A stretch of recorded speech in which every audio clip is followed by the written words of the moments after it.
सगळ्यात वाईट जर केलं असलं हा. झालं असलं स्वातंत्र्याच्या काळात हा तर शेतकऱ्याचं. शेतकऱ्यांचं वाईट हा. झालं. निजामाच्या राज्यात जे कुत्रे सुख भोगीत होते, हा आता बोलू का ते? हा बोला बोला. निजामाच्या राज्यात जे कुत्रे सुख भोगीत होते हा ते सुख, हा तितकं सुख हा काँग्रेसच्या राज्यात हम्म. शेतकऱ्याला नाही. कुत्र्याला जे होते ते आम्हाला. बर नाही ते पण आता नीच आहे. काँग्रेसचं राज्य नाही, आता दुसऱ्याचं राज्य आहे ना. कोणतं असलं तरी हे स्वातंत्र्य शेतकऱ्यासाठी अति वाईट. म्हणजे तेव्हापासून शेतकऱ्यांचे वाईट दिवस सुरू झाले. हा, वाईट दिवस. मग स्वातंत्र्य मिळून काय फायदा झाला का नाही? मग आपल्याला काही फायदा वाटत नाही. मग कुणाला झाला फायदा? फायदा झाला पुढाऱ्याला, हा कर्मचाऱ्याला, हा आणि पोलिसाला, हा. तलाट्याला, महसूल खात्याला, ह्याला कच्चून रचाय मिळलं. हा मग भ्रष्टाचार वाढला म्हणा ना तुम्ही. हा. भ्रष्टाचारामुळं सगळा देश वाटोळं झालं म्हणायचं. प्रत्येक कर्मचारी, हम्म, मास्तर सोडून हम्म, आणि फौजी सोडून हम्म, बिना काही केल्याशिवाय घरचा उमरावाला निघणार दिवा बघितला. काहीतरी घेऊन जायचं. बरोबर आहे. नाही, तुम्ही आता मगाशी म्हटली किंवा तुमचं शिक्षण सरकारी शाळेमध्ये झालं. हो. मग आता ते सरकारी शाळा बंद पडल्या ना, आता ह्यांनीच कुठे? बंद पाड्या. त्या इंग्रज शाळेला कुणी परवानगी दिली का? निजामाने दिली का? नाही. मग मग हेच पुन्हा म्हणतात पाकिस्तानचा आहे का, तिकडला अमेरिकेचा आहे का? हा. ह्यांनी इंग्रजी शाळा ह्यांनीच परवानगी दिल्या हा आणि सरकारी शाळा बंद पाडल्या. म्हणजे गरीब लोकांना, शेतकऱ्याच्या पोराला शिक्षण भेटू नये म्हणून केलं मग असलं त्यांनी. त्यासाठी हे परवानगी आहे. खरंय.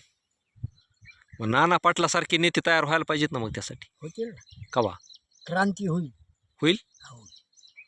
खरं. त्यागल्यावर हा ज्यावेळेस लोक त्यागतील हम्म. त्यावेळेस ह्यांना उगा दुपारा गोळ्या घालतील. असं म्हणता. हा. हम्म. हे फिरायचे सुद्धा नाही तिकडे. आपण तोपर्यंत किती पिढ्या व्हायला जात्या? आता थोडं राहिले. थोडं राहिले. कालांतराने ते होणार.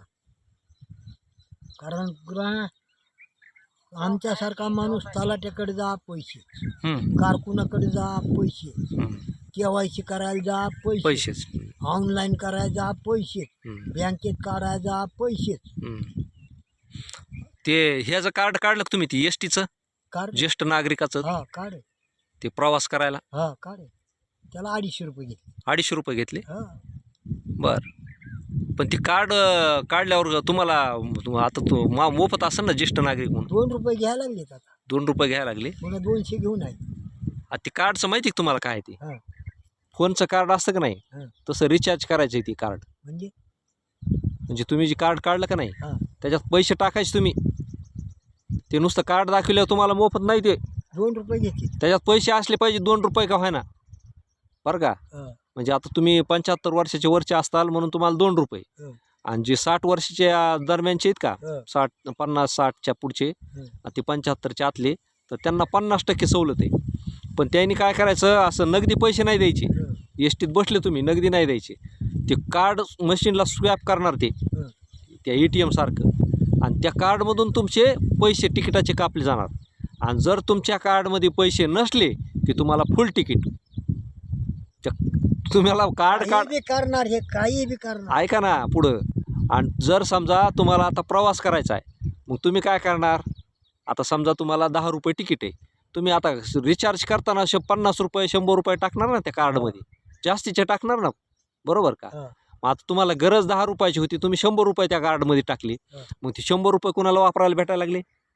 सरकारला. कशाला? महामंडळाला. अहो, ते कार्ड काढणारी कंपनी असणार ना, सेवा देणारी. ते कार्ड तुम्ही जे काढलं त्याची जी काही सेवा, कॉम्प्युटराइज्ड करणं, त्याचं ते काय रिचार्ज करणं, हे कोण करणार? नावाला सरकार, बरं का? ते कुठल्या तरी कंपनीच्या गळ्यात घातलेला असणार. ते पैसे त्या कंपनीला वापरायला भेटणार तुमचे. आलं का लक्षात? आणि इकडं तर तुम्हाला काय? फुकट. मग त्याच्या फुकटच्या अगोदर कितीतरी पैसे असे महाराष्ट्रातले, देशातले लोकांचे ते डिपॉझिट म्हणून घ्यायला लागले ना. आज मला सांगा की फोन तुमचं रिचार्ज संपल्यावर चालतं का फोन? नाही. मग तसं आता हे कार्ड कशासाठी काढायला लागलेत माहिती का? हळूहळू हे तुम्ही आधीच डिपॉझिट पैसे करायचे रिचार्ज. मग हे काय करणार? हळूहळू त्या कार्डच्या नावाखाली तुम्हाला सेवा दिली, त्यातले 50 रुपये कट कापून घेणार ना. त्यांच्या हातात पैसे गेले ना. आलं का लक्षात? मग हे मीटर आता तसले मी डिजिटल मीटर काढायला लागले, त्या मीटरच्या नावाखाली पैसे कट करणार तुमचे. आधी पैसे भरा, कटत राहणार पैसे. तुम्ही जे म्हणले ना अगोदर हे कार्ड काढ ते कार्ड काढ, हे कार्डचं सरकार आहे, हे माणसाचं सरकार नाही. कार्डाचं सरकार मग आता एवढं सगळं होत असताना तुम्ही म्हणले क्रांती होणार, हे अमुक होणार तमुक होणार. होईल. हा? होईल. मग मला सरकारविषयी तुम्हाला विचारायचं आहे, तुम्ही सरकारविषयी बोलताना गप बसतात. हा, मला मूळ चूल काँग्रेसची जास्त आहे. आपण काँग्रेसचं सरकार गेलं ना आता. गेलं तरी तिच्या ते नसायला कवच नसायला पाहिजे. अहो, कशामुळं पण हे बी जायला पाहिजे. हे तर जायलाच पाहिजे, पण काँग्रेस कशामुळं नसं नाही ते नसावं. नसा. हो, चालू सरकार जे आहे का नाही त्याच्याविषयी तुम्ही काही बोलत नाही. नाही ते बी जाणार. जाणार ते बी नसावंच. हा, पण कशामुळं नसावं हेच तुम्हाला हे सांगा. असं काही बी उतानं करायला लागलीत ना, हा काही बी उतानं करायला लागली तर शेतकऱ्यालाच कार्ड कसं, आमदाराला कसं नाही, हा खासदाराला कसं नाही, हम्म, क्लर्कला कसं नाही, हम्म, पोलिसाला कसं नाही, हम्म. हे शेतकऱ्यालाच कसं, अन्नदात्यालाच कसं. हे तुमचा प्रश्न आहे हा, त्याच्यामुळं. हे बी जायलाच पाहिजे. बरं जाऊ द्या, आता हे सरकारचं राजकारणाचं लय मोठं झालं. आता तुमच्याविषयी सांगा बरं. काय? तुमचं जे काय समजा आता जुन्या काळामध्ये जे होतं काय, तर तसं शिकायला तुमच्या परिसरातला एखादा नेता असन, त्यावेळेचं राजकारण कसं होतं, त्यावेळेस होता का भ्रष्टाचार? हे इतकं नव्हता. नव्हतं. आता लई जर होता का, पण त्यावेळेस सोडा का ना. होता, पण थोडा कसा? खाईत थोडा, पण खालचे अधिकारी खायच काय? काळी हा हे हा, बचकानी हानते. ते काडीने खायची, बचकाने हाणते. हे लई उताने अशी अडवणूक करीत नव्हती त्यावेळेस, कामं सहज व्हायचे लोकांची. तहसीलच्या लेवलला, मग कलेक्टरच्या लेवलला, जिल्हा परिषदला इथपर्यंतचे कामं सहज व्हायची. ते होईत बरं का, हम्म. पण बेतानी परिस्थिती बी त्यावेळेस नाजूकच होती. नाजूक होती. आता का नाही, हा. तलाट्याकडे जायचं म्हणलं की भ्यावा, काय वाटतं? पोलीस स्टेशनला जायचं म्हणलं की भ्यावा. हा. कारण येणारा कोण, जाणारा कोण बी घे, हा. आणि बोलणारा कोण बी घे. हम्म. वाजी कोण बी घेईन, फिर्याजी कोण बी. मग न्याय मिळतोय का सध्या? हे न्याय काय झाला, हा. नाही. न्याय राहायलाच नाही. हम्म. सत्याच्या घरी बत्ती, सिंदूरच्या घरी हाती. सत्याच्या घरी, सत्याच्या घरी बत्ती हा. आणि सिंदुरीच्या घरी हत्ती. अशी परिस्थिती आहे सध्या. अशी परिस्थिती. खरंय.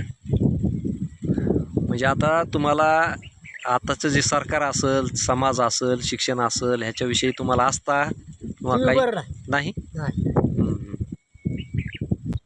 आता हे सोलार आणलंय म्हणजे, हा. सोलार आणताना पावती दिली मला 29,000ची. 29,000ची. हा. हम्म. घेतले 36,000. घेतले 36. बरं का. पुन्हा ते घेऊन आले. जो घेऊन आला, ते कंपनीची माणसं. हा, त्यांनी पैसे मागितले. त्यांनी मी मागितले. त्यांनी. हा. आणि जो रवायला आला, हा. बरं का, हा.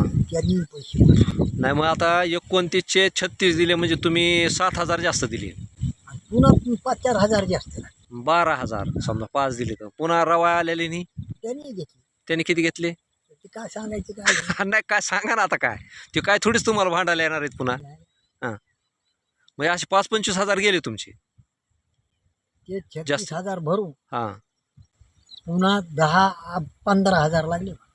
आणि मग अनुदान भेटलं ना मग तुम्हाला? किती भेटलं? तीळ दिला, लिंबू दिलं, नारळ घेतला. असं केलं का? म्हणजे म्हणजे ह्या अनुदानाच्या नावाखाली दुसऱ्या मार्गाने काढून घेतात पुन्हा. आशाला लावायचं आणि मग काढून घ्यायचं लॉटरीच्या तिकिटासारखं. म्हणजे अशा पद्धतीने हे सरकार खातं. तुम्ही जे मग म्हणले ना, काडीने खात होते, आता हे बचकाने खातात. हा, तसला प्रकार आहे म्हणायचे. चला, धन्यवाद.